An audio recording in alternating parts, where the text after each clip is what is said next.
Welcome to this gentle flow. I'm glad you're here. Namaste. Wow. 20. Okay. This is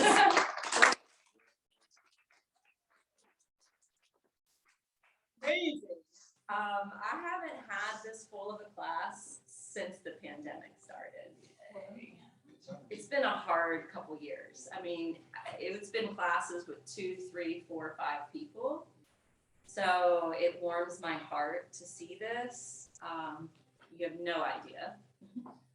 The only time I had a really full class in the pandemic was when Lululemon decided they were going to give everybody who came free pants. And it was, yes, I'm not kidding you.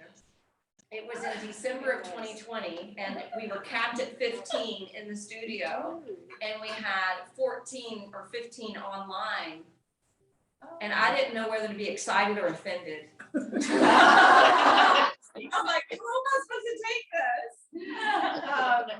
Anyway, I decided to take the high road and be very grateful for it and very happy about it. So I'm hearing some issues of people coming into the studio today. Someone is recovering from a broken wrist. Someone else cannot externally rotate their hip. So I had a plan that included both of those. And I'm not going to be able to completely shy away from that, but I will try to change it up a little bit from my original plan so that everyone can participate. Please know that you are always welcome to adapt the practice according to your ability. Absolutely always trust your intuitive guidance with what you should or shouldn't be doing. Use your layer of discernment in your mind to determine whether you should or shouldn't be doing a posture. This is still a gentle class, but if you already know you have certain elements you need to honor and protect, please do that instead of going with the power of suggestion, because yoga really is about honoring who you are and what's happening in the now moment. So our subject matter for today, we just ended, I wish you would all have been here for the whole series. It was a series based on the koshas, which are the layers of our being. Lots of times the yogis will compare it to being like a light bulb and 5 lampshades over top of the light bulb. Or they compare it to the Russian stackable dolls. You open up one and there's another, you open up one and then there's another one until you see the whole set. And so there's 5 of those koshas, just as a review. The outermost layer is the physical structure of the body, what's tangible to touch, what is visible to the eye. And then the 4 layers beyond that are more subtle or invisible. The second layer is pranamaya kosha. It's the layer of energy. It's our energetic body. It's the vital life force. It's our breath. The third layer is the mind. And within the mind is just the mind stuff, the mind chatter, our thoughts, our perceptions, our emotions, our fantasies, our memory recall, our daydreams, what we envision, our insights. And then the layer even more subtle than that is the higher wisdom. This is the layer I want you to tap into, because that's the layer of discernment and intuitive guidance. I made an example when we were on that topic. Have you ever been going through the airport security line or through a drive-through like Chick-fil-A, you know, where they have 2 options, and visibly it looks like, hey, this is the shorter line. And so logically you go to that line only to discover you should have stuck with your intuition to stay where you were, because that line just flew past you, right? And so that's the layer we want to tap into through our yoga and meditation. And the 5th final layer that we spoke of last week is the Anandamaya kosha, and it's the place of ecstasy, deep, profound peace, bliss. And we were mentioning last week that with bliss, it could be that moment where you're at the seaside and you are just fully engulfed in the sea and looking out towards the horizon and breathing in that fresh air, and you're just one with that space. And there's like no thoughts rolling. You're just there. just in it. That's where we're trying to take ourselves. In meditation, we call it samadhi.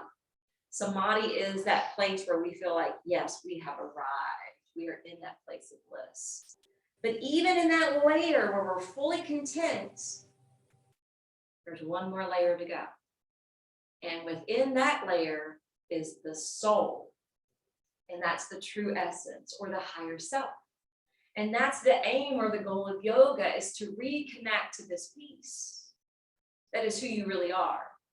Not the logic, not the intellect of the mind, not this vehicle, not this body or the mechanics involved, but what is the observer underneath and behind it all? What is that piece of you inside that observes your breath, that observes your thoughts, that observes the sensations, that observes the world around you? In yoga, we call it Atman. The Sanskrit is Atman, which means spirit or soul. So that's the final piece of this series that we've been in with the koshas. And that's the element we're trying to touch, to tap into, so that we can operate from the soulful place instead of the egoic place, right? The ego gets us in trouble. The ego is what creates the war. The ego is what creates divide. The ego is what is behind the polarity that we witness. It's the soul that's neutral, and it's just observing it all. So let's try to get into that space. Let's start on our backs. In the corpse pose, where the legs are extended but the feet are apart. Let your feet fan out to the sides. Fan your arms out, but then let your hands rest ever so lightly on your belly.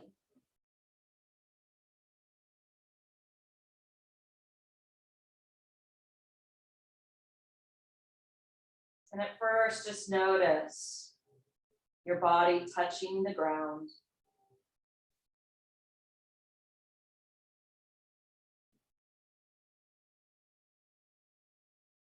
And then scan through the inside of the body to notice what you're coming to class with today.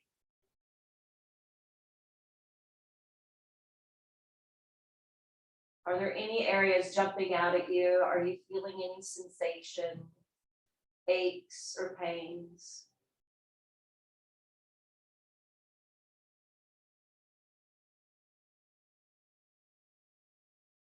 And if so, set your intention to be cautious with this area and to practice with the state of mindfulness.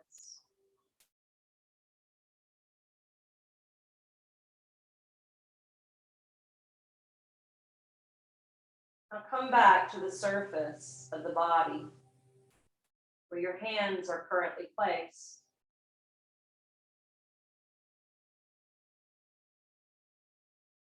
Feel the swelling of the belly beneath your hands as you breathe in. And feel the belly soften and retract as you breathe out. Move into that second layer, into your breath body, and improve the quality of the breath.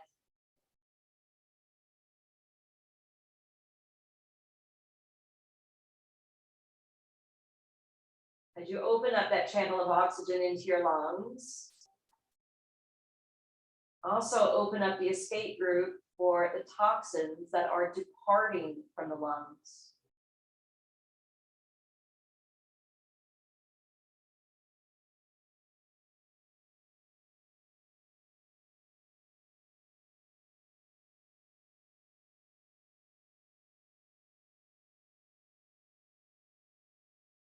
To continue to work with your breath body, notice your energy level.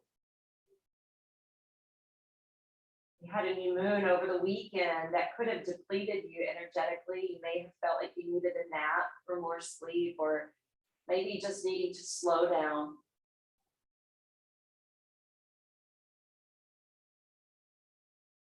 From today on, the energy should be picking up. So set your intention to use this practice to infuse yourself with this vital life force energy.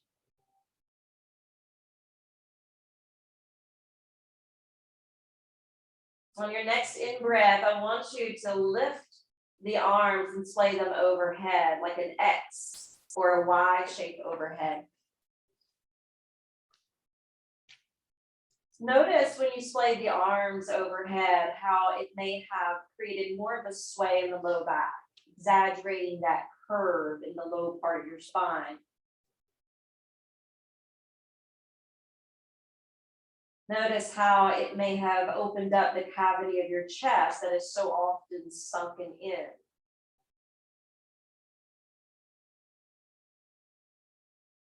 Take about 3 more deep breaths here. Maybe feeling your chest filling up on the in-breath and deflating on the out-breath. And then slide your left foot over to join your right foot at the corner of your mat. And then bring your left arm closer to the face and swerve the upper body over to the upper right corner of the mat. Keeping your shoulder blades grounded, your sits bones grounded, and both ankles grounded. Creating the shape of a crescent moon.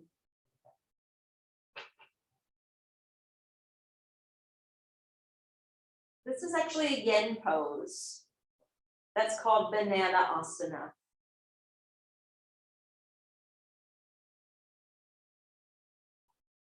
From creating this side bend, breathe into your left side body. Notice where you're feeling it more. It could be the outer hip. It could be the low back. It could be your side waist. It could be up to the intercostals mixed in the ribs. Perhaps in your shoulder. Be the observer.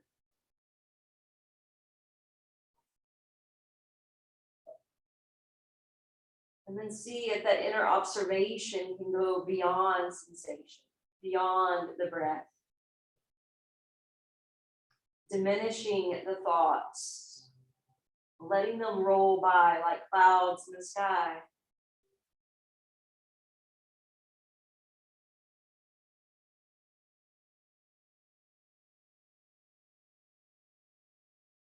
Dropping into the more finite layers of discernment, intuition,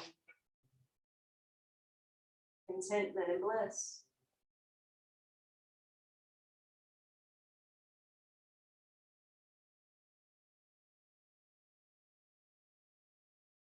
On your next in-breath, let's go ahead and slide the left limbs over again, coming into that star-shaped pose or X-shaped pose. Close your eyes and just notice that energy dispersing, maybe a little warm or tingly sensation. Then we're going to create the grand opening on the right. So slide your right ankle to join your left foot. Take your right arm closer to your face and then curve the upper body in the same direction.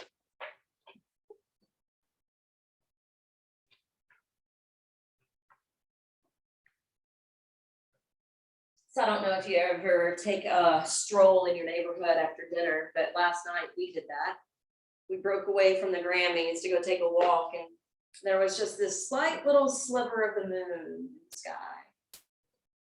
You know, the new moon is where the moon is darkened, and it starts to wax and starts to bring the light back, and then it grows bigger and bigger and bigger until it's full, and then it wanes and gets smaller and smaller and smaller until it's the new moon again. So we're taking this shape right now of the current moon cycle. Feel free to affirm mentally within. Strength and courage is filling up my body cells. And if you consider the fact that we just had the spring equinox and the new moon in Aries, then you can read the energy that we're being supported by. It's time to spring forward. it's time to take action. So if anything has been stirring within, when you feel compelled to act with confidence and courage.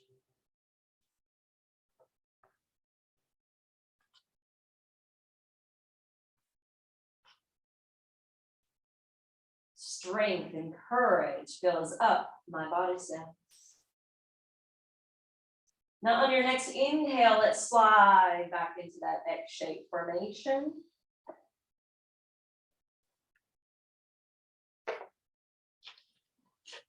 And now knit the legs closer together. Now your body is taking more of a Y shape. And on your exhalation, your right knee is going to come in towards your upper body, and the arms are going to circle out in front of you as you contract your core and lift your head and heart. And then as you inhale, the right leg slides out, you lower back to the head, arms splayed overhead in that Y shape. Exhale, left knee draws in, the arms circled over, and you're drawing up towards the knee. No attention to touch here. Inhale, lay back down. Exhale, alternating to the right side. Inhale, back. Exhale, left knee curls in. We're going to do it once more to each side.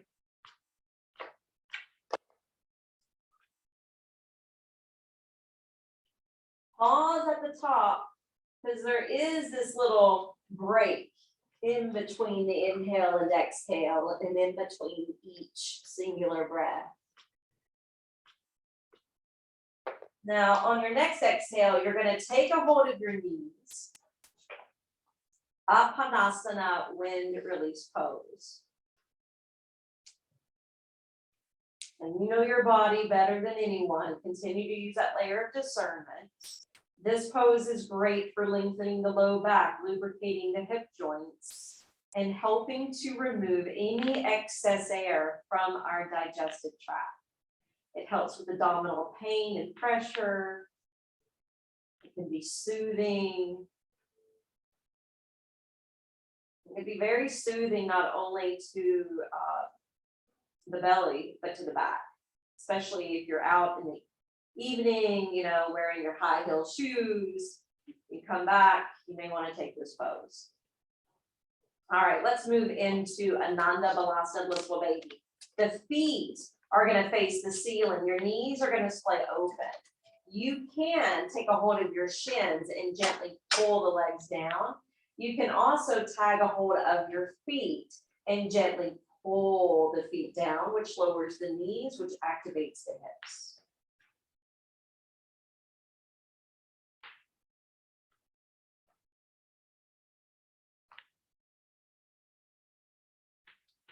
From holding your blissful baby, try to anchor down firmly through your low back.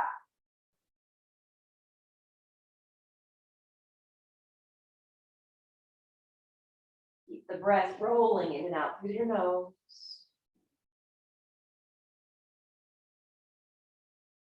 And then you're going to let go of the feet, but keep your knees drawn in.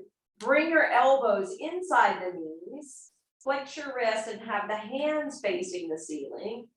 Pick up the head so that you're contracting your core, and then tilt your neck so that you're also gazing towards the ceiling.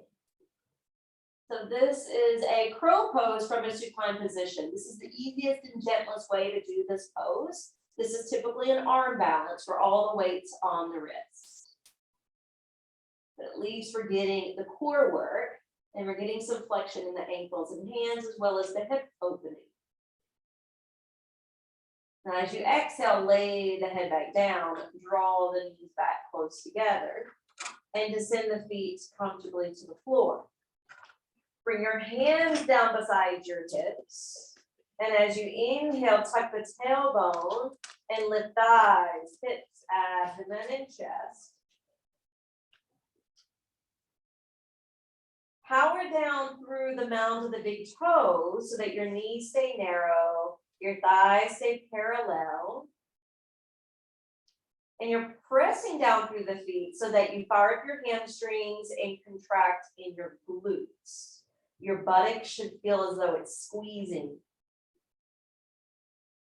There's some traction in your neck. See if you can slightly gaze towards the belly and breathe in a diaphragmatic way. So the belly's rising on the inhale and dropping in on the exhale.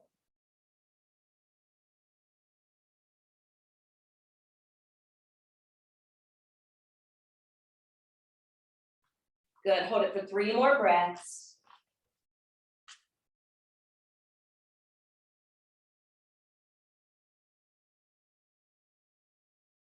Affirming here as you hold. I offer every thought as a bridge to divine grace. Now lower down 1 vertebra at a time. When the sacrum lands, float the feet in the air. Flex the ankles, splay the toes nice and wide. Push up to the padding of the feet. The more you press up through the feet and splay the toes, the more you're going to feel that activation of muscles in both the front and the back side of your legs. This is a simple variation of waterfall pose. Good for circulation, good for draining the lymph tissues in the lower body.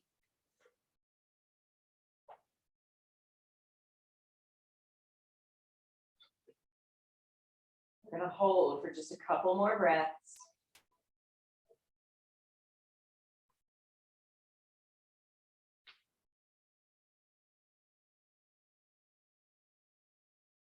And then exhale, land the feet down to the ground. Slide the legs out in front of you. You don't have to do this maneuver, but sometimes it helps if you slide your hands up underneath your seat. Flipping the arms close to the body. And now we're going to point the toes. Single leg lifts. Inhale, lift your right leg skyward with the toes pointed. And then flex at the top like we were doing a waterfall. And lead with your heel to lower towards the floor, but hover and hold. Point the toes, keep hovering the foot. Inhale, lift it skyward. Flex through the ankle. And exhale, lead with the heel and lower down. Good, points and lift. Flex and lower. We're going to do 2 more. Synchronize with your breath. Your breath is long and strong. Then the movement is slower. This time you can go ahead and lower the right heel. Point the toes on the left foot. Inhale, flare it up. Flex and lower. So it's a smooth mechanic, it's not a kick. Point the toes, slowly sail it up. Flex and then lower on the out breath.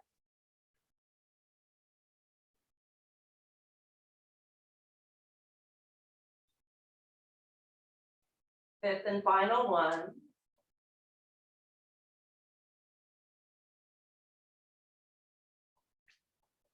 And then gently lower the left heel to the ground. Remove the hands if you had them beneath you and bend your knees. Lower off to the right side. Once you roll away, push into your left palm to slowly come up. If you need to roll the other side to press into the other hand, you can do that. All right, we're going to spin around to the belly, facing the front of the room. And we're taking Sphinx pose. So lots of times when I look out into the room to give you a visual, there's usually a couple people doing this. If your chest is on the floor, your arms are not forward enough. So the arms slide ahead, and what we're trying to do is bone stack, shoulders over elbows. Your hands can be in different positions here. I'm gonna have my palms flat so that you can cater to your needs. Lift and lengthen each thigh bone, each shin bone, each foot, and then glue the tops of the feet to the floor until your knees engage and lift. When you have this action for your legs, you're going to feel the buttocks kind of clenching and firming up. That's a good thing, because we need to strengthen those glute muscles. Retract the belly away from the floor, pressing through the elbows, lifting up through the heart, and you may need to find the proper angle for your neck. I used to be able to like really look up, now I'm like, nope, I need to angle down now. It changes over time and through different seasons. Be aware of that. And we'll close the eyes. This is building strength through the legs, strengthen your back. And it's bringing the prana to swirl around towards the heart. Metaphysically speaking. Affirming here as you hold, I rise joyfully to greet each and every new opportunity.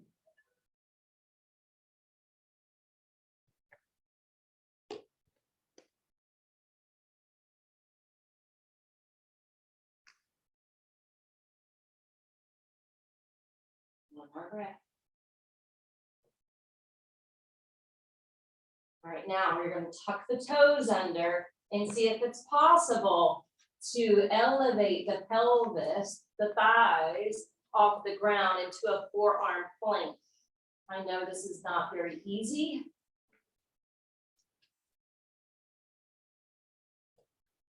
Last breath. And then spill back down. Oh, that's better. Turn your arms.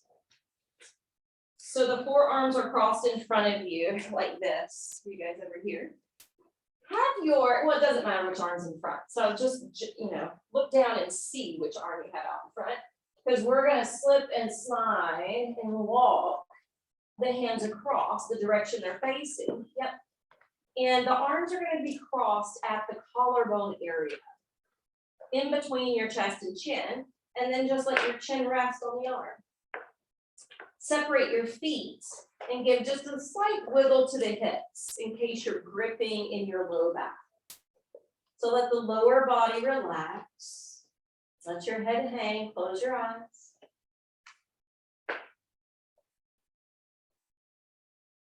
And breathe.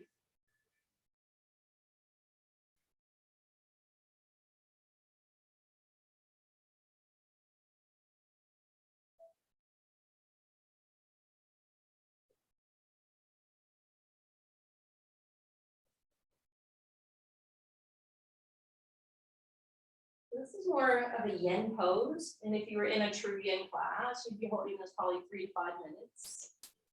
And we're not going to hold it that long since it's gentle. But we are going to steep here for at least a minute. This not only stretches out the arms and shoulders, but it opens up the energetic pathways that run through the outer arms, and there's 3 of those: large intestine meridian, small intestine meridian, and the triple heater, according to Chinese medicine.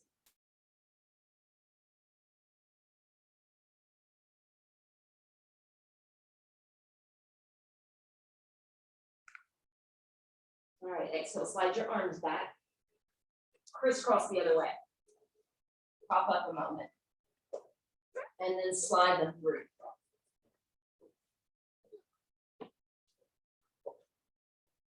So it's like a variation of shoelace arms.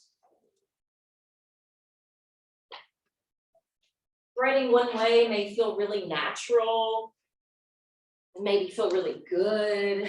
Threading the other way may feel slightly awkward, a little unfamiliar or tight. It's pretty normal.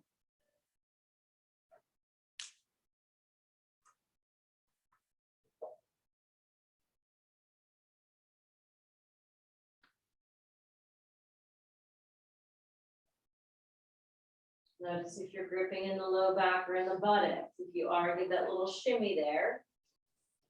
Or just tell it to release and let go.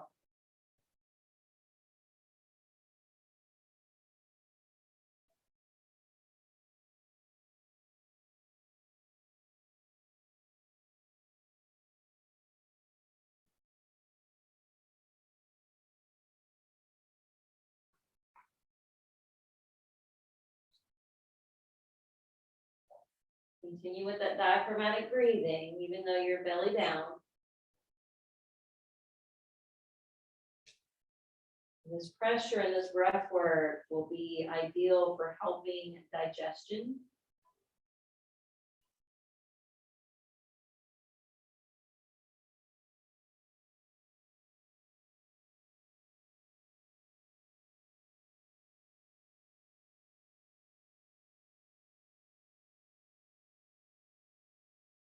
Ready, lift your head up, slide your arms back in, slip your hands up underneath your shoulders, and you're lengthening back to child's pose. And Linda, you can take crocodile, so you're on your belly, like this. Instead of child's. When you're lengthening back to extended child's pose, you're sitting in the direction of your feet. But your arms are outstretched, the elbows are off the floor. As you crawl the fingertips more ahead of you, your head may hover, it may not touch the floor, that's okay. What we're trying to do is open up the traction through the vertebrae, open up space in the spine. We're trying to drain the lymph nodes in the pits of the arms. Lymphatic tissues in the upper part of the chest. We're trying to stretch out the pectoral muscles in the chest.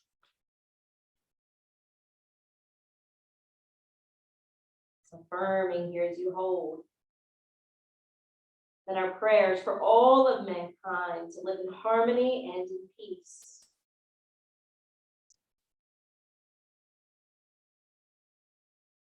Right? The ego may not want that, right? Because you may hold grudges and grievances against people. Maybe you haven't fully forgiven somebody who's trespassed against you, but your soul would. And that's the level we're trying to get to today. Inhale, rock up hands and knees. And we're going to drop to our forearms. And we're going to do a little cat-cow work here with the spine. So as you inhale, your belly dips and your throat opens as you look forward and out. As you exhale, you're going to scoop in through the abdomen, hollow out the area in your chest and hang the head, chin to chest. Inhale, let your head lift, let your heart open and sway the back. And then as you exhale, pierce that navel in towards your spine, round it out through the back, gaze up towards the navel. And then continue that process. Moving into cow tilt, Vitalasana, and then moving into Mayurasana, which is your cat stretch. It's like mimicking a howling cat. That's what you're trying to do, arching through the spine and up through the shoulder blades. Do one more.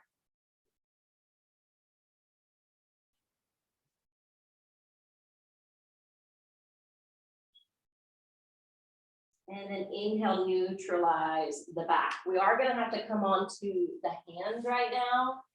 If it's better for you to be on fist, you can try that. There's less weight in your wrist there. But from the tabletop position, we're going to curl the toes and we're going to hover the knees. Hover, hold, breathe in and out through your nose. Gaze down towards your sticky mat without dropping the head. Keep the neck in line with your spine. After you build up a little core strength and stretch the toes, power back to downward facing dog. If you need to be on forearms, you can do what's called dolphin. And we're all going to be doing dolphin in a moment. But for now, apply pressure through your palms, shoulder distance apart. Your fingers are elongating. Your head is bowed between the upper arm bones and you're sailing up, up, up through your hips. And it's okay to push down through the balls of the feet to elevate the hips higher. That will help the hamstrings. And if your hamstrings are still tight, you can soften your knees. Look at things with eyes wide open. Look at things differently. That's how we can broaden the perspective of the mind. And then lower down to your knees. Now we're gonna try our hand at dolphin. So we're coming back to forearms. Curling the toes. Pushing up and back. Very similar to what we just did. The head is hanging between the arms, but the head's off the floor. It's okay if your hair touches, just not your scalp. Hips sailing up and away. One more deep breath. I know this can be challenging for us ladies in the upper body. And then exhale to send release. All right, we're gonna untuck the toes and we're gonna bring the legs out in front of us.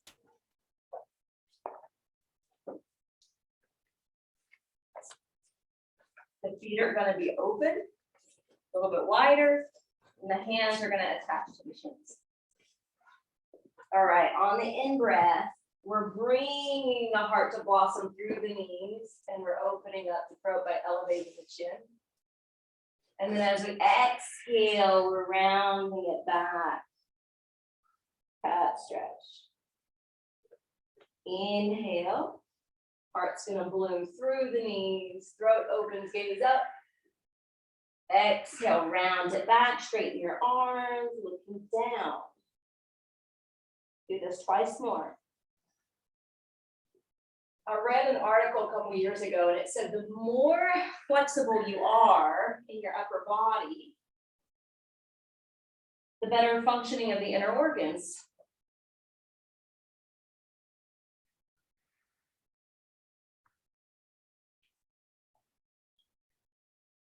And then this time when you come up, we're gonna slide the legs out in front of us. Flex the feet. Lift the arms overhead. And as you exhale, lower the left hand down to the outer side of that right leg and let the, excuse me, yes, left hand to the outer right leg, right hand behind the back. Thought I was getting my left and right mixed up. I should have trusted myself. To maintain this twist. All right, inhale, let your arms fly up, rotate to center. And as you exhale, twist to the other side in Dandasana. Right hand now to the outer portion of the left leg, left fingertips behind the back. Gazing over that back shoulder if possible.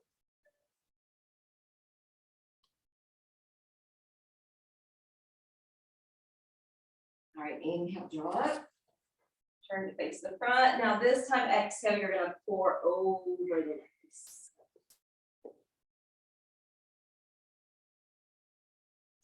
And get out of the mindset that you need to be touching your toes or feet. Remember, the goal of yoga is liberation. How can we free up our body of stress and tension and toxins? How can we free up our mind of toxic thoughts, stress and tension? How can we free this up to free up our spirit within, the Atman?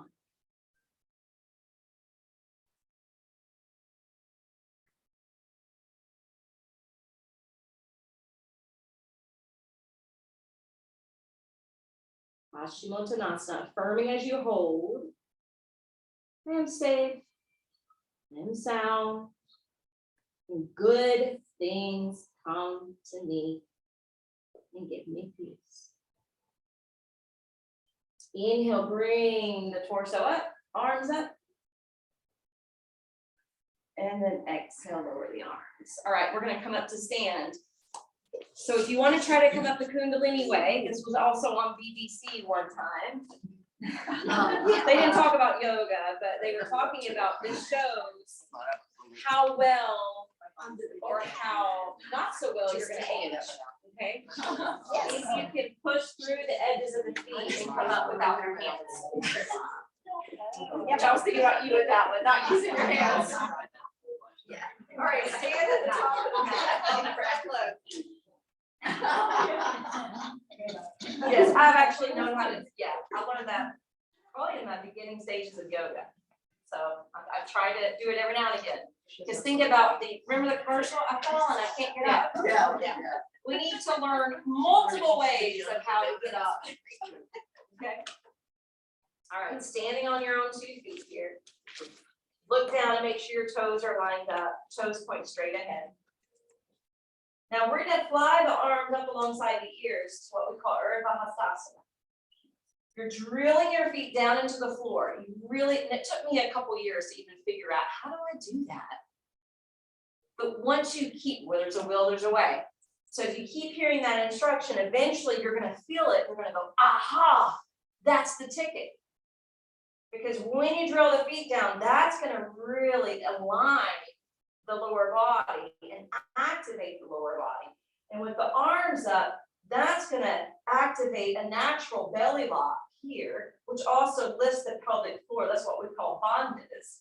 And I want you to imagine a beam of light shining down from the heavens, coming down through your crown, down through your spine, flowing down through the feet, and anchoring you into the earth.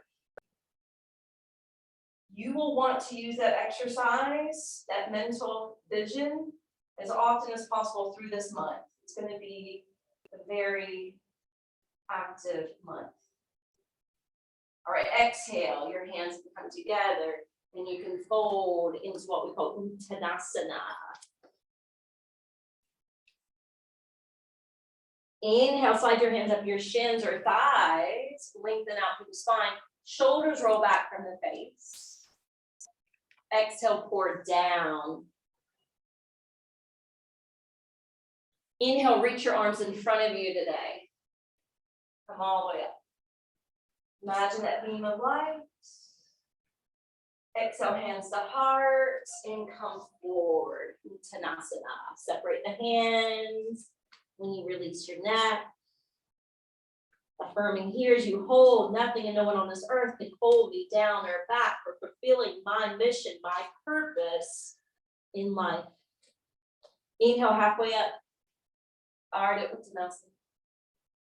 Exhale, release. Inhale, bring the arms forward and up. Imagining that column of light. Exhale, hands to heart center. All right, when you're ready, drop your arms, but have the back of your hands facing the front of the room. You're going to shift your weight to your left side. Bring the right knee up as you lift your wrists. And then as you exhale, start to look down as you step the right foot back and fan the arms back. And then we're coming up again. Inhale, right knee lifts, arms lift. Good, exhale, step it back. Arms fan back behind you. One more, power of 3.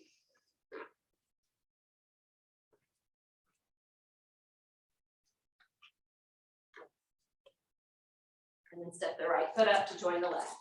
We're going to do that to the left side. Back of the hands lift, left knee lifts. Exhale, step it back into that lunge without the use of hands. Inhale. Exhale. Last one, power of 3.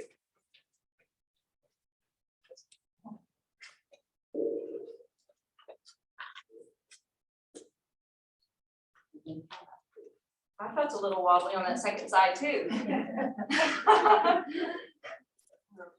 All right, hands are facing you this time. Bring it back up into that column of light. Anytime you feel like you need grounding, anchoring, protection, you don't have to strike the pose, right? You don't have to be in the grocery store and go, ah! But you can still imagine it with your inner vision. Hands to prayer and lower to Uttanasana.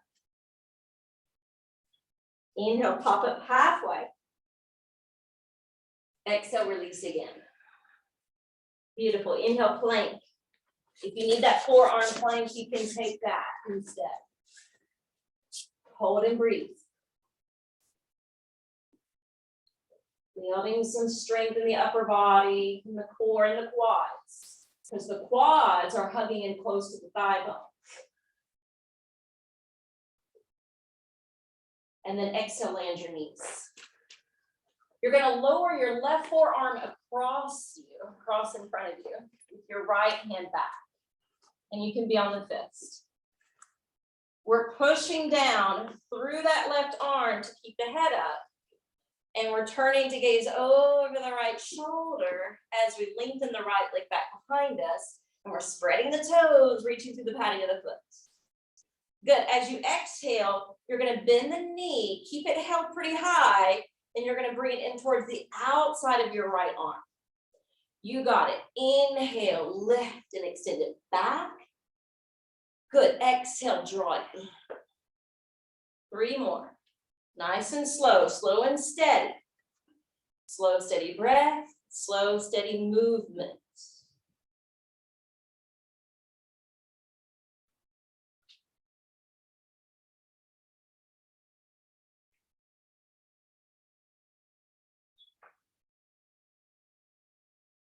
Good. Lower the right knee. Shift back to table. Now drop your right forearm, slide your left hand or fist back. Push down to the right forearm to keep the head up. Gaze over the left shoulder. Pick up the left knee, splay the leg back, spread the toes. Exhale, we're going to strengthen that hip, bring it high into the outside of the left arm. Doesn't have to touch. Inhale, lengthen it up and back. Exhale, draw it back in. 3 more.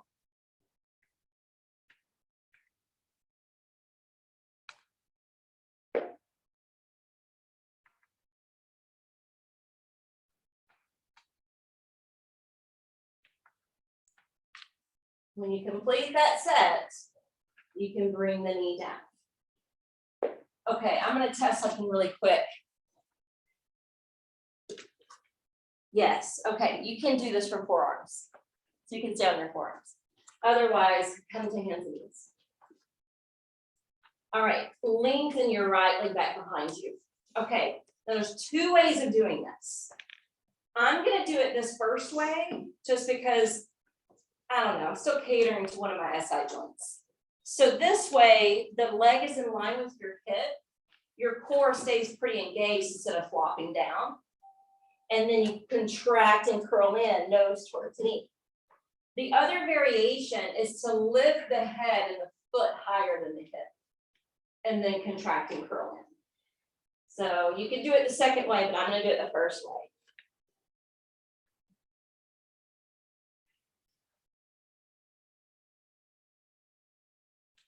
We're building up for a pose, you guys.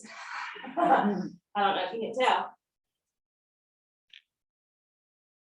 And then eventually lower the right knee and take it to the left. Again, several different ways you can do it. If you can't be on your wrist, you can do it from forearms. If you need to protect the SI joints, your legs going back straight, keeping the core engaged, except you're doing a little bit more contraction to round the back when you curl in. You want the back bend effect, the head and the left foot lifts higher than the hip.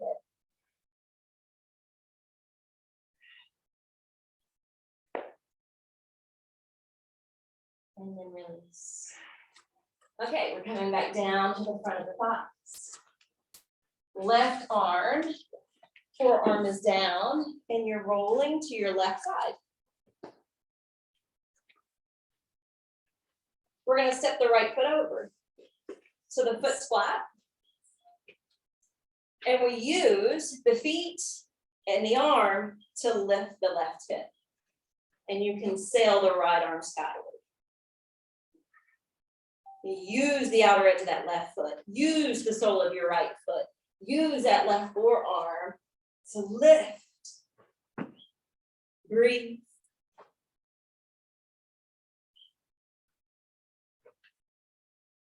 Good. Exhale, lower. Slide your left arm out. And you can do one of 2 things. You can rest on the upper arm like this. I like to lift my head up and cup it in my hand though. You can do either one.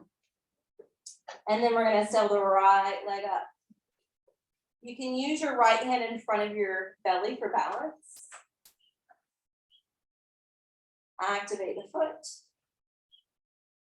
Yep, you can even grab the big toe if that's in your range of flexibility, but you don't have to.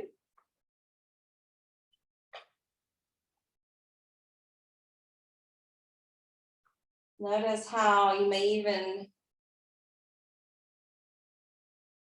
have to root down on that left side so that you're not wobbling. Even though we're on the floor, it does require some balance. All right, lower the right leg. Bend both knees. Inhale, lift the right knee. Good, exhale, descend down. Now you guys are already amping it up, so I'm gonna amp it up with you. So to keep it more gentle, the feet stay together. To amp it up, which you guys were doing, is lifting the whole right leg and then turning open from the hip. Good. Exhale, you can hover or touch down. And this is opening and closing the clam. Last one. Good, slide your legs back. Roll to your right side. Your right forearm, picking yourself up. So we're doing the forearm plank first. Left foot will cross over. Flatten the foot. Push through the outer edge of the right foot, the sole of the left foot, the right forearm, and lift the hips. You're in that forearm side plank pose.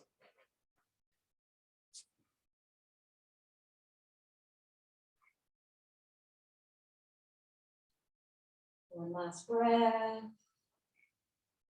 And exhale, still back to the hip. Slide the right arm out if you want to lower the hip completely, or cup a hold of it and keep it elevated. Left hand in front of the chest or belly, fly the left leg up. Anatasana pose. And you can always take your hand up to the calf or foot. You don't have to. Your left hand may be needed to balance.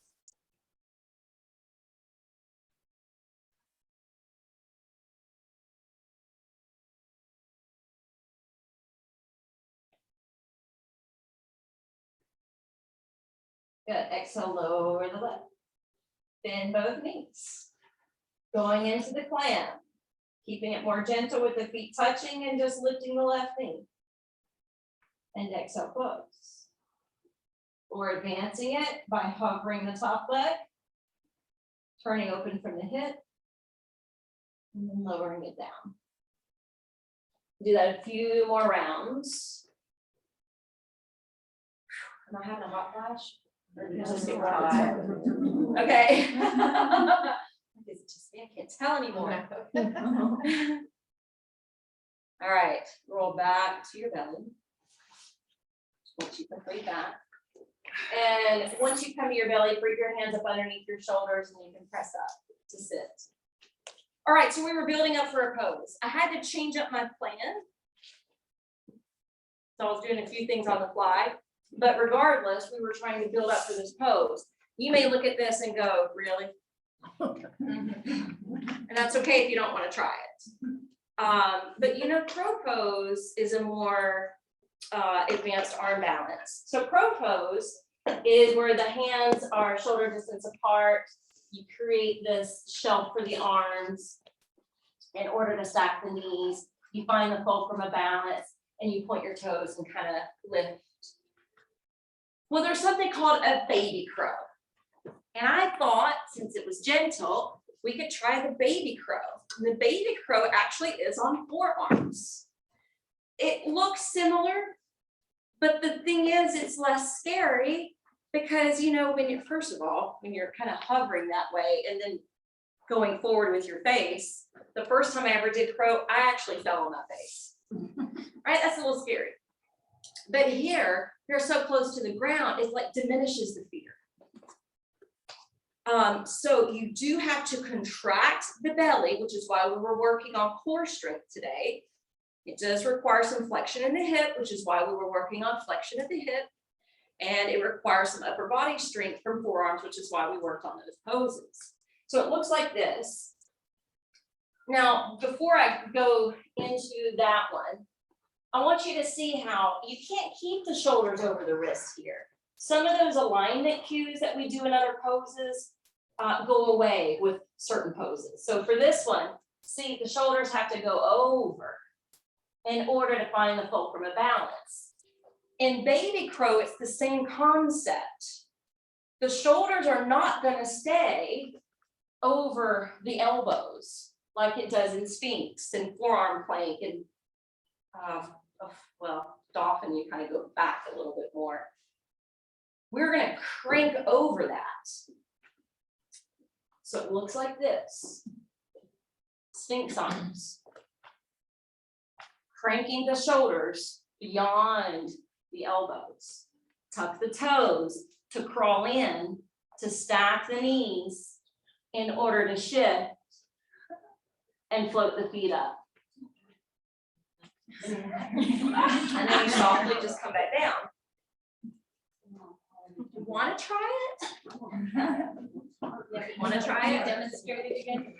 I think it's easier, but I will say someone at Blissful school said, I think it's harder. And I think they think it's harder just because this was something they've never done before. Yeah, but when I looked at your body, you look like you're really bring your neck and your head up. Well, your head's up in either pose. Yeah. Because you're It wanting feels the to same. look out. It's the same thing. I exaggerate. I have the tendency to exaggerate mechanics when I'm teaching. So don't feel like you have to crank it. You can try it just looking down if you want. And then Tim, look out a little bit with your eyes. There you go. Yes. Now, did you notice when you lifted your head, you went back to your feet, which shows you need to, yes, you got it now. Beautiful. Beautiful.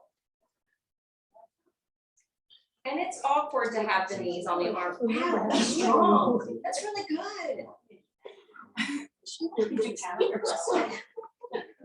I know. It's like, it's one of the awkward poses in yoga. Yes. Which one? The ones on the hands? Yeah. Okay. The ones on the hands, your shoulder distance apart. You can even start like from this position with your hips up. And then you crank the elbows down, yep, and in. You lift your heels to stack the knees. And then you start to tip forward to keep your head up. And then you can float the feet. I'm strong enough to do this. Yes. I can feel myself a little more. Yeah, you go a little bit more forward than you think you should.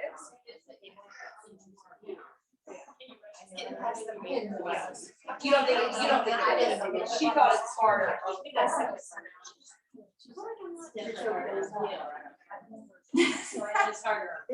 There you go. You're so close. Okay. It's scary. It is scary. Yeah. You do. And that's what I did after the first time when I fell on my face.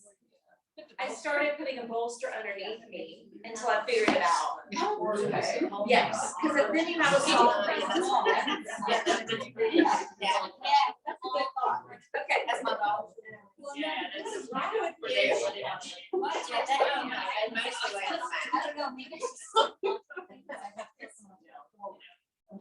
All right. Now, let's get onto our backs. We're gonna take a twist.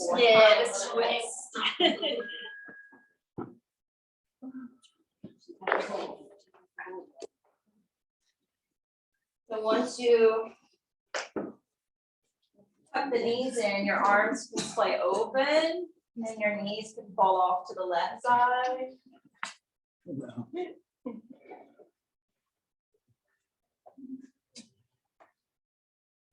Breathe down into your belly.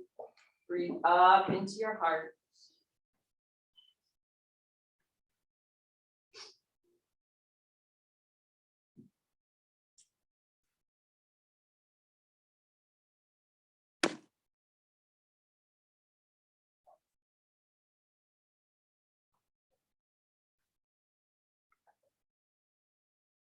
And draw the knees through center and let them fall away to the right.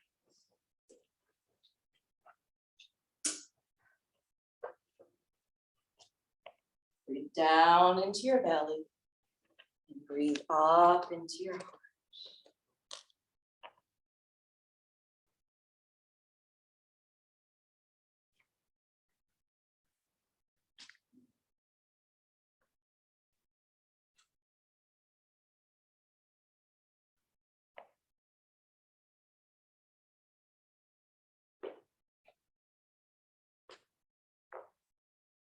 If you want to use your bolster for Shavasana, continue to roll to your right so that you can come up to find it and place it accordingly to what position you wish to take. So maybe you want to be like Denny or Susan or Linda up towards the front where they've tucked it up underneath their thighs and knees. I would suggest if you've been feeling isolated, lonely, grieved, for any reason, you may want to open up the heart and have it tucked underneath your spine.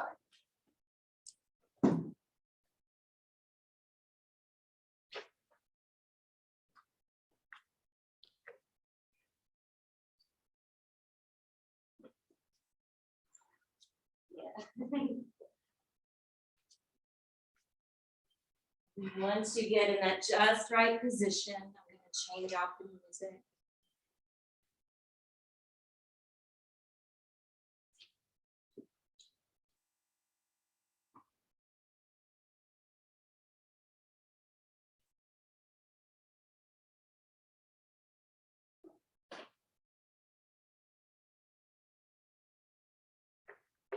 So for those of you that are fairly new to yoga, yoga's been around for thousands of years.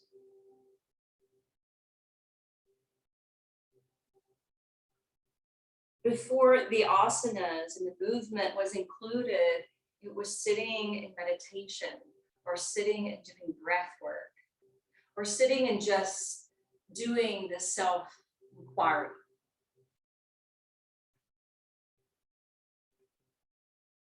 Corpse pose or shavasana that you're about to embark on now was actually started as a meditation to discover that you are more than the intellect of your mind and more than the physical shape or movement of your body. To discover that there is this infinite self, there is this spark of divinity, there is this aspect within called the soul.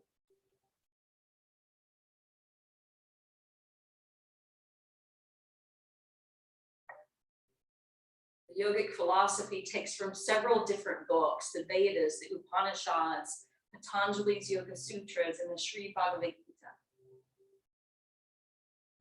And in Patanjali's Yoga Sutras, the first verse is, now we come to the teachings of yoga. And the second verse says, yoga is the lessening of the fluctuations of the mind and emotions. And then the third statement says, and now the seer abides in oneself.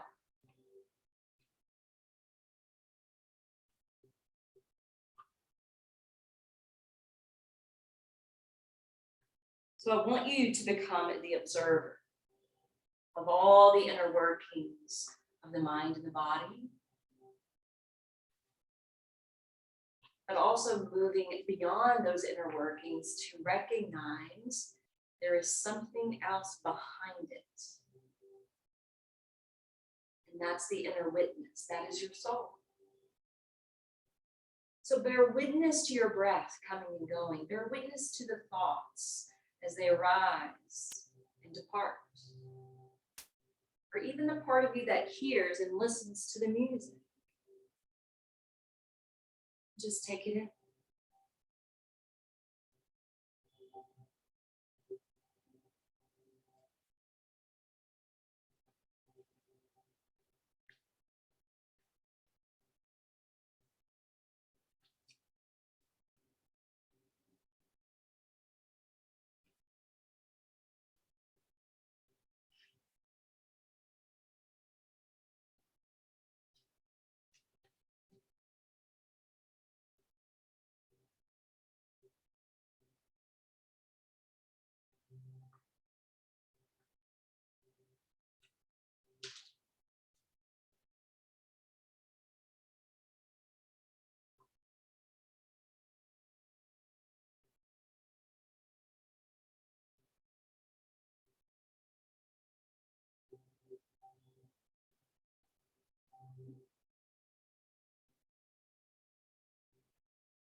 Sound of the mindfulness bell chiming. Take a moment just to reacquaint to your breath, to open up that channel of breath. Once you make the breath more enlivened, you can begin to bring gentle movement into your hands and feet. Bring some gentle movement into the extremities. You can gently exit the pose that you had chosen and find your way to a more formal seat.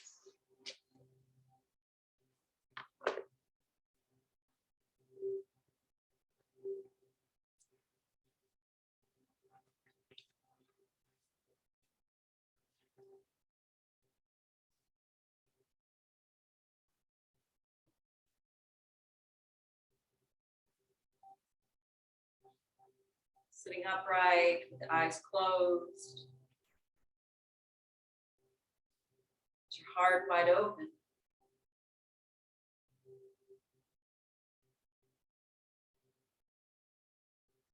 Bring your hands to prayer position at your heart.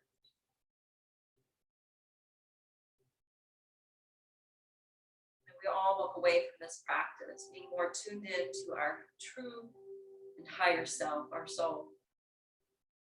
May we operate from this place and override the ego. Oh, Shanti, Shanti, Shanti. I do have a request.